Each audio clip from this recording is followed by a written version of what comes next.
everyone. I want to thank everyone so much for tuning in on my very first upload and for just subscribing and for the views. I was not like it's surpassed expectations. I can honestly say that. And so I really want to thank everyone who took the time out to watch and view my first episode. Today, this episode will talk about the backstory of when I started noticing the signs, and just I'm gonna answer about 2-3 questions that were asked. So let's just get started. The first question, of course, was about my backstory, recognizing the signs, and when did I feel like something was wrong. And so I'm gonna talk about that anyways. So, and then the second one would be like covering just the early signs and when did I just really notice a change. And so I will be going in with those questions as well as just covering the whole 9 of my sophomore year in college up until now when I was properly diagnosed. And I think that'll be broken up over 2 episodes because it's kind of, to me, it was a step in a process type thing for me because I was ignoring it, and I had this feeling on top of really knowing something wasn't wrong, and it was just like a cycle of me just going back to ignoring it. So yeah, I was in denial for a very long time when I originally knew something was wrong. So I just want to dig into that. So it started in my sophomore year of college. I was at Mississippi Gulf Coast Community College when I first realized something was wrong. And I can honestly say I was living in a very stressful time. Like from the time I started college until my last years of college, I was living in a very stressful time, and it had a lot to do with me personally and a lot to do with home, a lot to do with schoolwork, a lot to do with my research, just being able to just land on my feet anytime something happened. And I wanted to make sure that not only was I securing myself, but just securing the things that I did. And a lot of times it required me to live in this state of survival mode, constantly having to look out for myself, just all type of things. So it played a huge role in my stress levels being extremely high at all times. And when I felt I wasn't stressed, I was either at home, sleeping a lot. And I remember falling out with one of my friends, and I remember telling her, like, you can't get mad at me for sleeping and not wanting to entertain company, because she was my roommate. And that was something she said to me, and I was just like, I'm tired. Like, I'm tired. I worked 3 jobs, and I had my schoolwork as a full-time student, and then I had my research as, I had to get 20 hours a week on my research. Then I had conferences, all type of things just hanging over me, and I was, booked and busy, as they say.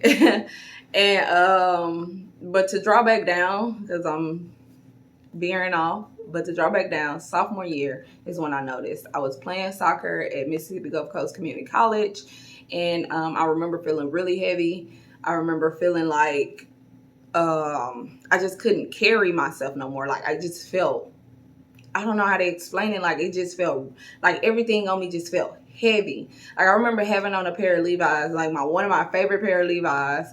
And I remember looking at the side seams and just seeing like the seams basically stretched to their max. And I was just like, oh my God, I can't even fit in my pants no more. But they were fitting. But it was like my thighs were basically busting out of my jeans. And I remember that day when I noticed that, I went to weightlifting, because this was kind of after the season.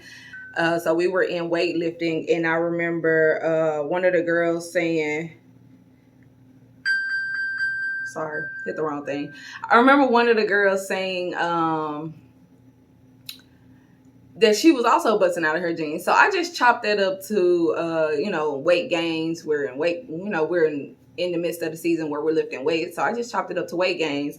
But like I said, I remember feeling really just this uncomfortable type of heavy. So I go to the doctor and he weighs me in and he's like, hey, I need you to stop weightlifting for about 2 weeks. So I go back. At the time we had a male head coach and a female assistant coach. And I tell the assistant coach, hey, the doctor requests that that I don't lift right now for the next 2 weeks. He wants to monitor something. She goes, okay, and just basically have me for the next 2 weeks to just spot my teammates and do abs.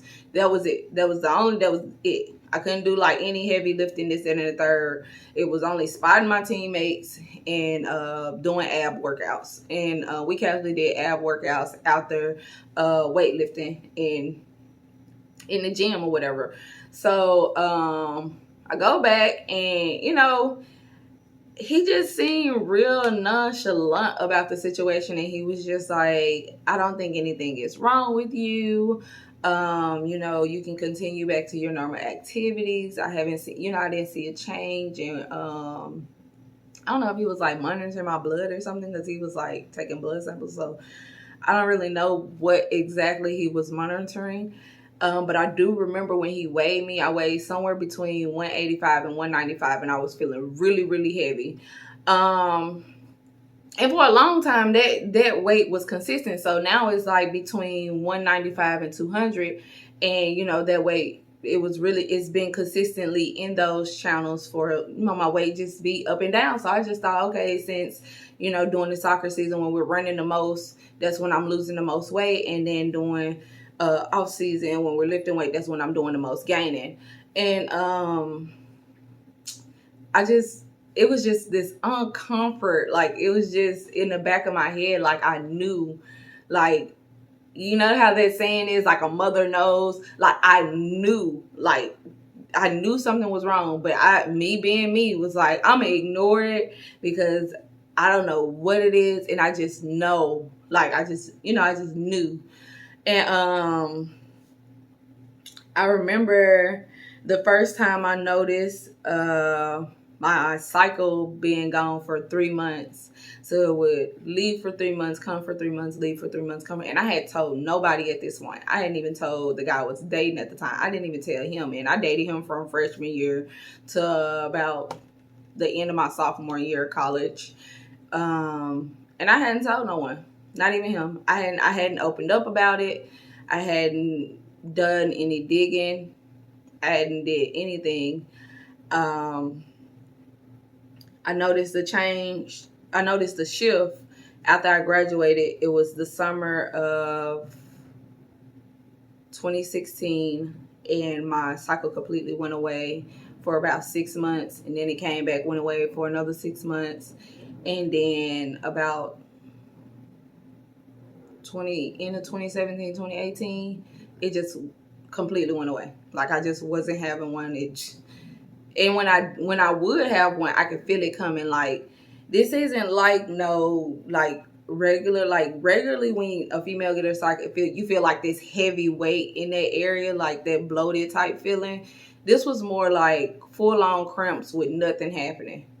And that's when I knew I was beginning a cycle at the time.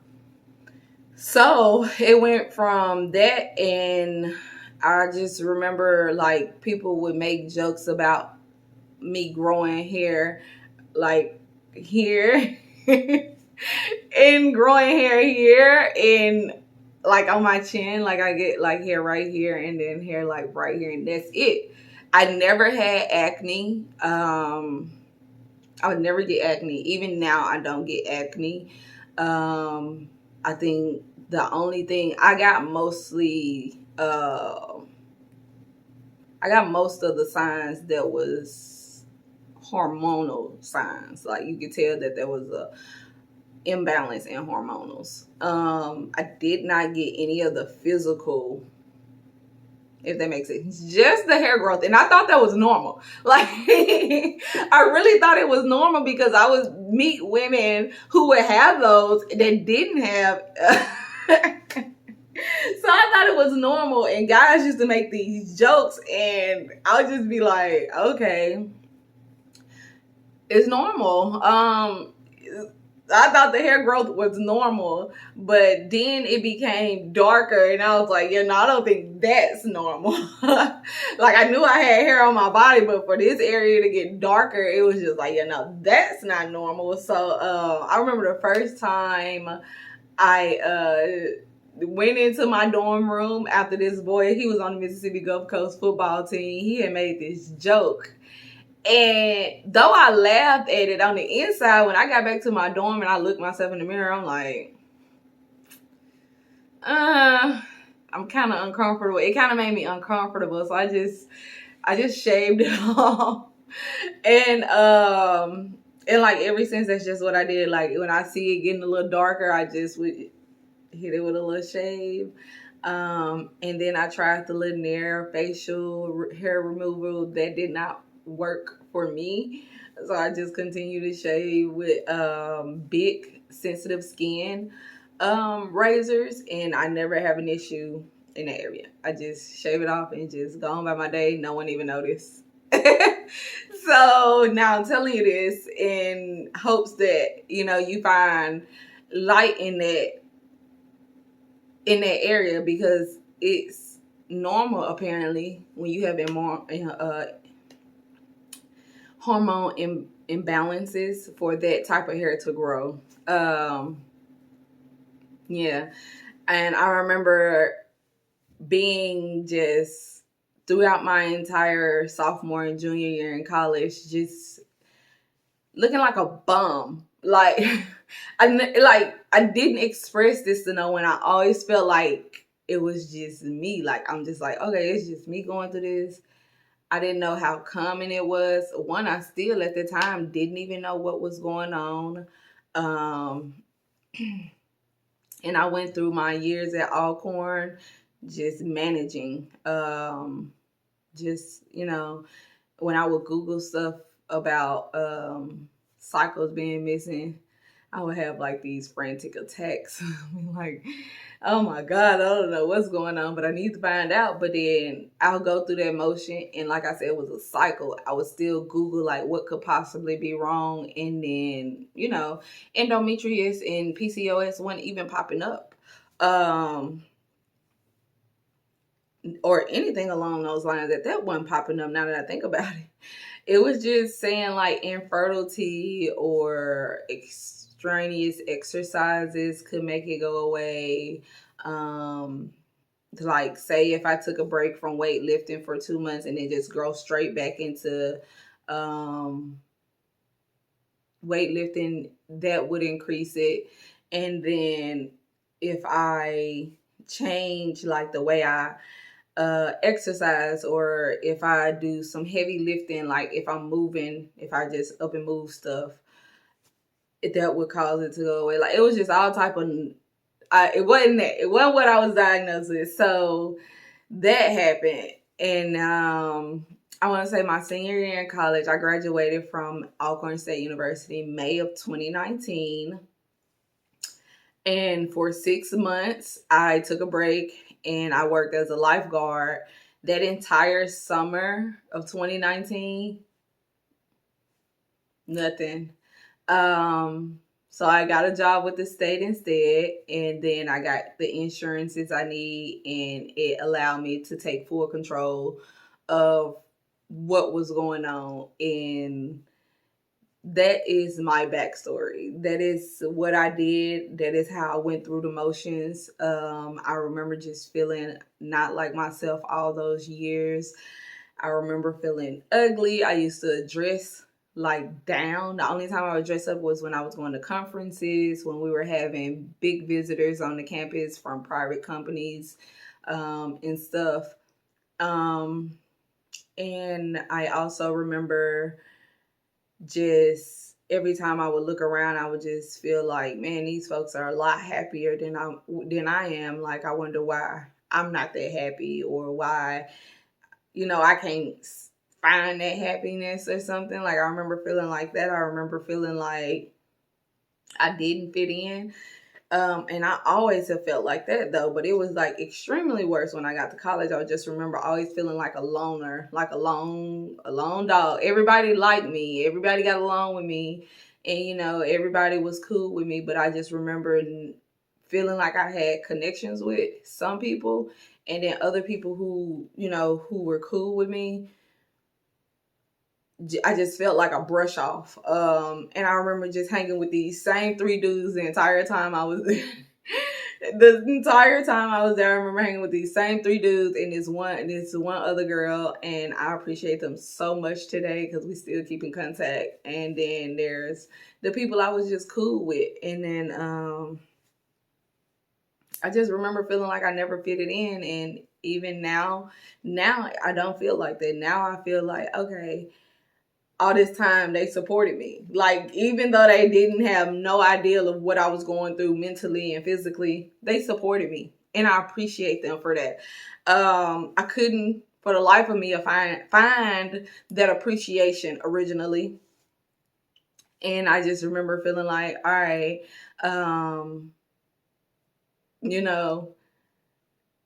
when am I going?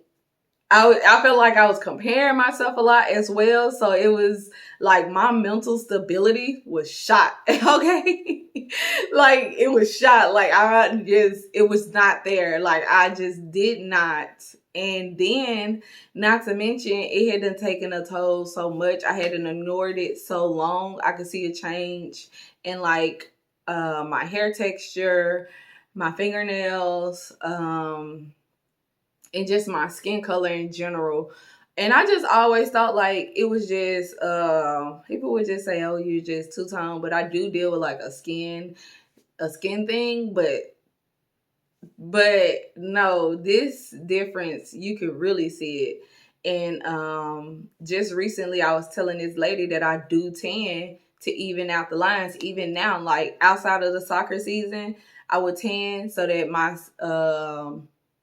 from where my soccer uniform and shorts would sit, you can see a difference in those areas versus me not even having no clothes, and you can see a change, like one spot of my skin to be darker than the rest. And I'm just like, I'm sitting up full on body like this with tank tops on, and I'm not even tanning. So you can just see like dark spots just showing up in certain areas. So I would just go tan my whole body, just like tan it all. Like, so there was a big place where I was uncomfortable and not feeling like myself. And that is, and I'm letting you guys know today that is okay to feel like that. It's absolutely okay to feel like that, because I apparently was not the only one who felt like that. And my best advice for this episode is to just seek the community.